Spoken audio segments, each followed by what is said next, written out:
এলেম শিখা ফরজ। সুতরাং রমজান মাসের আগে রোজার মাসলা মাসাইল শিখে নিতে হবে।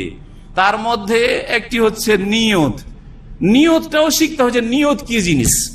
ওই বাপ দাদা করে এসে নাওয়াইতান আসুমা গাদান লাকা মিন শাহরি রমাদান, আপনিও সারা জীবন নাওয়াইতান আসুমা গাদান নিয়ত পড়েন। তাহলে আপনি কি এমন রোজা রাখলেন যে রোজাটা কবুল হবে? না আপনার রোজাটা আপনার মুখে ছুঁড়ে ফেলে দেওয়া হবে? চিন্তা করেছেন কোনোদিন? নিয়ত কোথা থেকে করে? এইখানে না এইখানে? দেশের মানুষ করে এইখানে, কিন্তু ইসলামে করতে বলেছে এইখানে। নিয়ত করা ফরজ, নিয়ত করা ফরজ, নিয়ত করা ফরজ। এইখানে আমার হাতের আঙ্গুলটা দেবে, নিয়ত করা ফরজ আর নিয়ত পড়া বিদআত। নিয়ত না করলে কোনো আমল কবুল হয় না। নামাজের যদি নিয়ত না করেন অন্তরে আমি নামাজ পড়ছি, তাহলে নামাজ কবুল হবে? যদি কেউ মনে করেন নামাজটা আমাকে খুব বেস্ট এক্সারসাইজ লাগে, ভালো ব্যায়াম হয়, শরীর চর্চা হয়, সেই জন্য আমি নামাজে এই রুকু সিজদা করছি, উঠা বসা করছি, তো নামাজে সওয়াব পাবে? পাবে না। রোজা রাখে শরীরটা সুস্থ থাকে। খেয়ে খেয়ে খেয়ে খেয়ে ওজন বেড়ে যাচ্ছে, এতে আমি ডায়েট কন্ট্রোল একটা হয়ে যাবে, সেই জন্য আমি রোজা রাখছি, তাহলে নেকি পাবে? তাহলে বোঝা গেল যে এবাদতের নেকি করবে, নিয়ত করবে এইখানে যে আমি রোজার এবাদতের নিয়ত করছি, নামাজের এবাদতের নিয়ত করছি, যাকাত দেওয়ার এবাদতের এইখানে নিয়ত করছি, ঠিক কিনা? হজের নিয়ত এইখানে অন্তরে সংকল্প করছি, এর নাম নিয়ত। আর নিয়ত যে পড়া, নাওয়াইতু আন আসুমা গাদান, আমি নিয়ত করছি যে কালকে রোজা রাখবো। বুঝলেন না? বুঝলেন না? গাদান মানে কি? গাদান মানে আগামীকাল, টুমরো। নাওয়াইতু আমি নিয়ত করছি, আন আসুমা গাদান, যে কখন রোজা রাখবো? কালকে রোজা রাখবো। সন্ধ্যাবেলা ধরেন চাঁদ উঠলো, সন্ধ্যাবেলা কি হলো? চাঁদ উঠলো, রমজান শুরু হইলো না? হলো না? সন্ধ্যাবেলা তাহলে রমজান শুরু হয়ে গেল। আরবি মাসে রাত আগে আসে না দিন আগে আসে? রাত আগে আসে।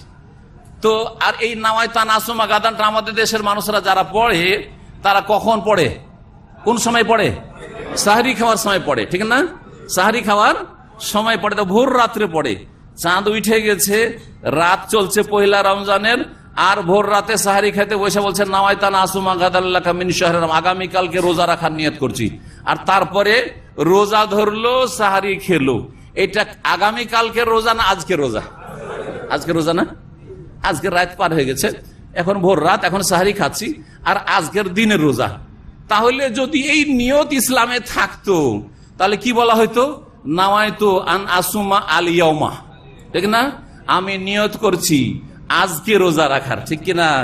কিন্তু বিদাতির বুদ্ধিও কম, বেদাতির হুঁশ জ্ঞানও কম। বেদাতি কি বানিয়েছে? নিয়ত বানিয়েছে, ভুল নিয়ত বানিয়েছে। আপনাকে কি পড়াচ্ছে? যে আমি নিয়ত করছি আল্লাহ আগামীকালকে রোজা। বলেন রোজাটা পহেলা দিনে রোজা হইল? এখন আর একটু ভালো করে বুঝেন, কারণ অনেকে বুঝেন না হয়তো। পহিলা রমজানে ভোর রাতে খাচ্ছেন আর বলছেন আল্লাহ আমি নিয়ত করছি আগামীকালকে রোজার। তাহলে আজকে রোজা হইল? হইল? রোজা হইল না। কখনকার নিয়ত বললেন? আগামীকালকের। কথা বোঝা গেছে? আজকের নিয়ত করলেন না। যখন আজকের নিয়ত পড়লেন না, আল্লাহ কিয়ামতের দিনে ফাঁসিয়ে দিবেন বিচার দিবসে, এই তুই তো বলছিস আগামীকালকে। আর প্রত্যেক দিন সেহরি খেতে বসে আল্লাহকে কি বলছেন?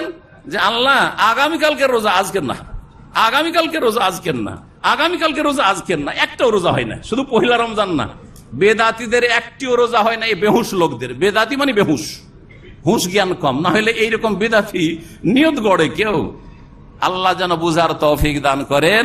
নিয়ত করা ফরজ কলবে, আর সব কাজের নিয়ত করি আমরা কলবে, মাত্র দুটো কাজ ছাড়া। নামাজের নিয়ত পড়ে বেদাতিরা, আর কিসের নিয়ত পড়ে? রোজার নিয়ত পড়ে, যাকাতের নিয়ত পড়ে, হ্যাঁ। তারপরে তসবিহ করা ইবাদত না? তাহলে সুবহানাল্লাহ বললি তো নাওয়াইতু পড়তে হবে, নাওয়াইতু তাসবিহা, তারপরে সুবহানাল্লাহ। লা ইলাহা ইল্লাল্লাহ বলা ইবাদত না? আরে বড় ইবাদত, বড় জিকির।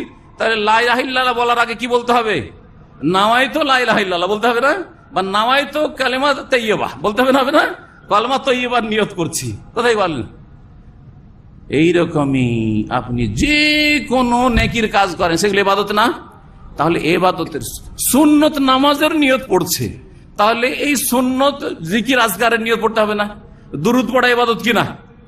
কোন বেদাতি ভাই বলবে যে আমি যখন দুরুদ শরীফ পেশ করি তখন নিয়ত পড়ি, নাওয়াইতু সালাত আলান নবী সাল্লাল্লাহু আলাইহি ওয়াসাল্লাম, আল্লাহুম্মা সাল্লি আলা মুহাম্মদ ওয়া আলা আলি মুহাম্মদ, কে পড়ে?